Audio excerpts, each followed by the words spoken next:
Hello प्यारे बच्चों, कैसे हैं आप सभी। बच्चों, आज हम क्लास 6th NCERT हिंदी की किताब बाल राम कथा का पाठ 1 पढ़ेंगे, अवधपुरी में राम। बच्चों, वीडियो को शुरू करने से पहले आप हमारे चैनल को सब्सक्राइब कर ले, जिससे आपको आने वाली नई वीडियोस के नोटिफिकेशन आपको मिलते रहें। तो चलिए शुरू करते हैं। अवधपुरी में राम। यह कथा अवध की है और बहुत पुरानी है। अवध में सरयू नदी के किनारे एक अति सुंदर नगर था, अयोध्या।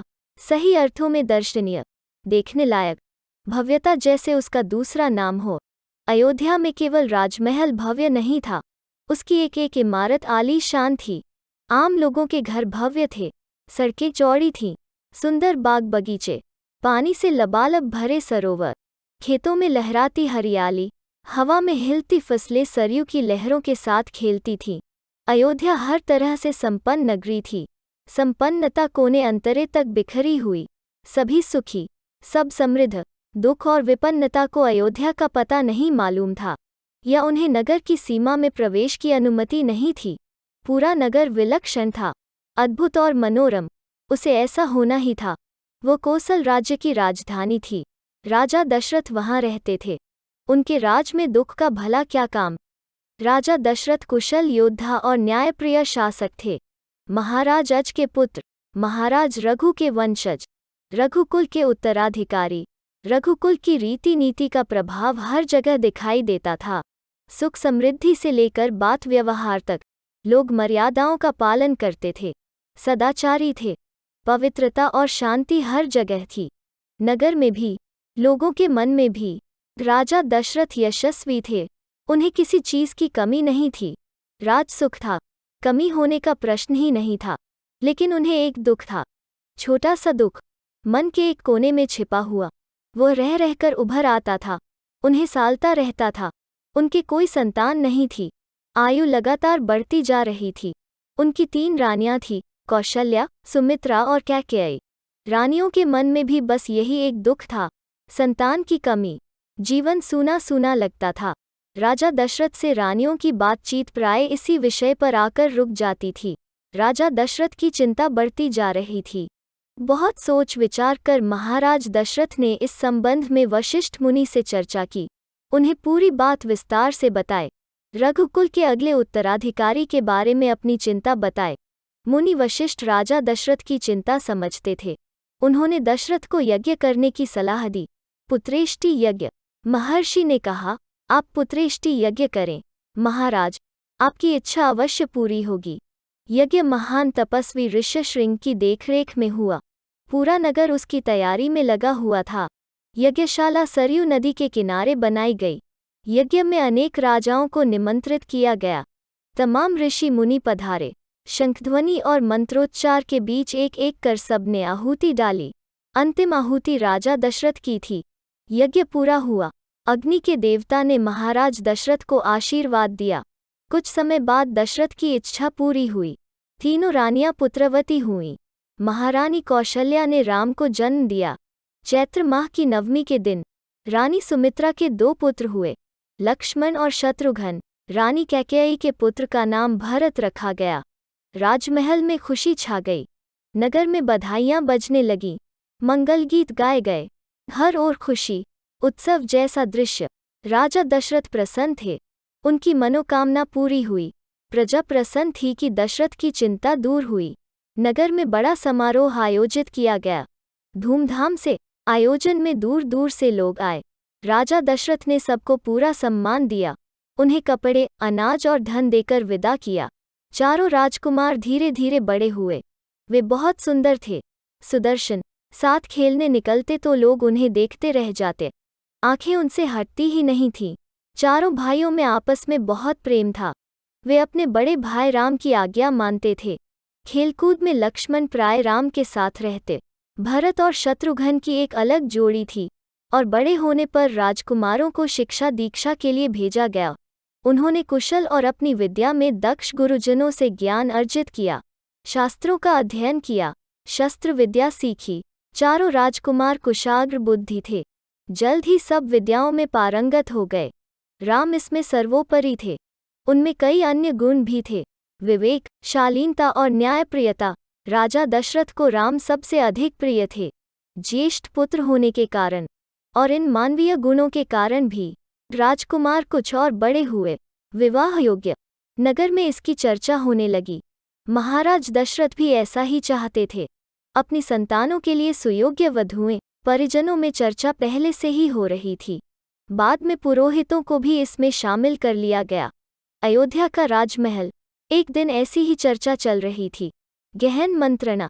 तभी एक द्वारपाल घबराया हुआ अंदर आया।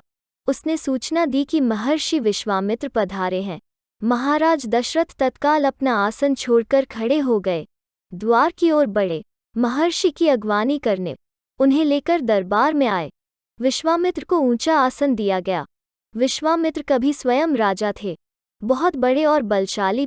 बाद में अपना राजपाट छोड़ दिया, संन्यास ग्रहण कर लिया, जंगल चले गए। वहीं उन्होंने अपना आश्रम बनाया, उसे उन्होंने सिद्धाश्रम नाम दिया।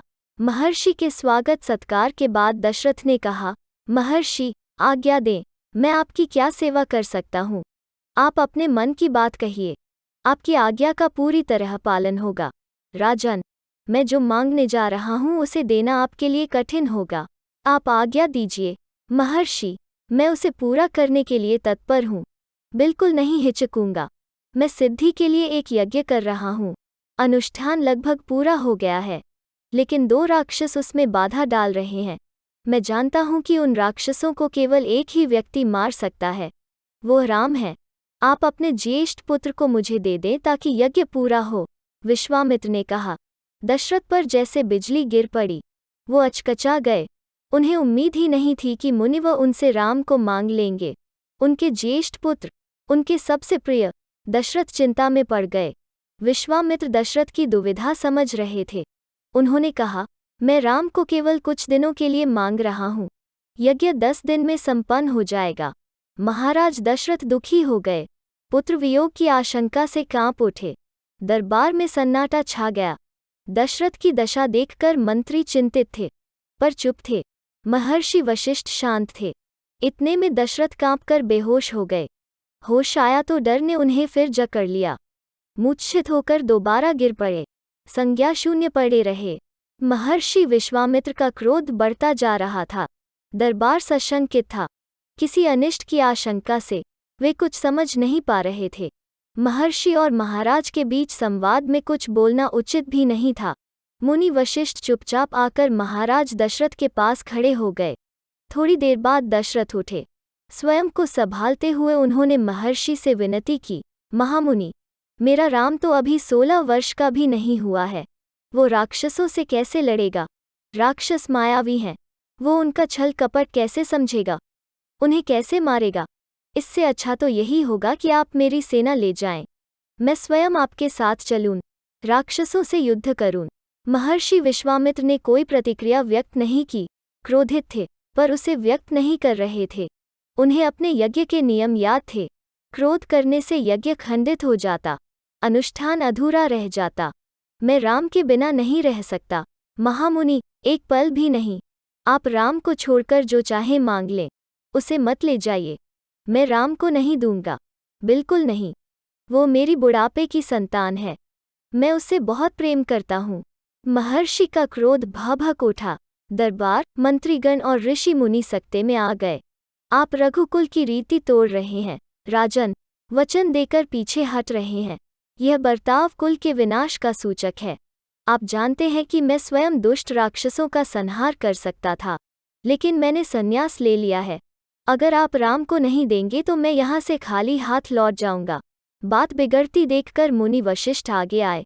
महाराज दशरथ को समझाया, राम की शक्ति के बारे में, प्रतिज्ञा तोड़ने के संबंध में, महर्षि विश्वामित्र के साथ रहने पर राजकुमार राम को होने वाले लाभ के बारे में। राजन, आपको अपना वचन पूरा करना चाहिए। रघुकुल की रीति यही है। प्राण देकर भी आपके पूर्वजों ने वचन निभाया है। आप राम की चिंता न करें। महर्षि के होते उनका कोई कुछ नहीं बिगाड़ सकता। महाराज दशरथ की चिंता कुछ कम हुई, पर मन अब भी खिन्न था। पुत्र बिछोह का दुख सभी तर्कों पर भारी पड़ रहा था। गुरु वशिष्ठ ने कहा, महाराज, महर्षि विश्वामित्र सिद्ध पुरुष हैं, तपस्वी हैं, अनेक गुप्त विद्याओं के जानकार हैं। वो कुछ सोचकर ही यहाँ आए हैं। राम उनसे अनेक नई विद्याएं सीख सकेंगे। आप राम को महर्षि विश्वामित्र के साथ जाने दें।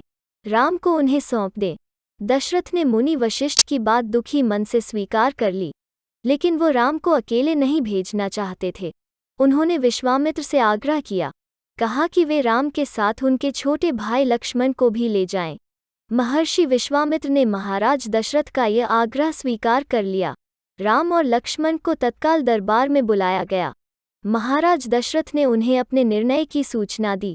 दोनों भाइयों ने उसे सहर्ष स्वीकार कर लिया, सिर झुकाकर, आदर सहित। इसकी सूचना माता कौशल्या को दी गई। बताया गया कि राम और लक्ष्मण वन जा रहे हैं, महर्षि विश्वामित्र के साथ। नितांत गंभीर माहौल में स्वस्ति वचन हुआ, शंखध्वनि हुई, नगाड़े बजे। महाराज दशरथ ने भावुक होकर दोनों पुत्रों का मस्तक चूमकर उन्हें महर्षि को सौंप दिया। दोनों राजकुमार बिना विलंब किए महर्षि के साथ चल पड़े, बीहड़ और भयानक जंगलों की ओर। विश्वामित्र आगे आगे चल रहे थे, राम उनके पीछे थे।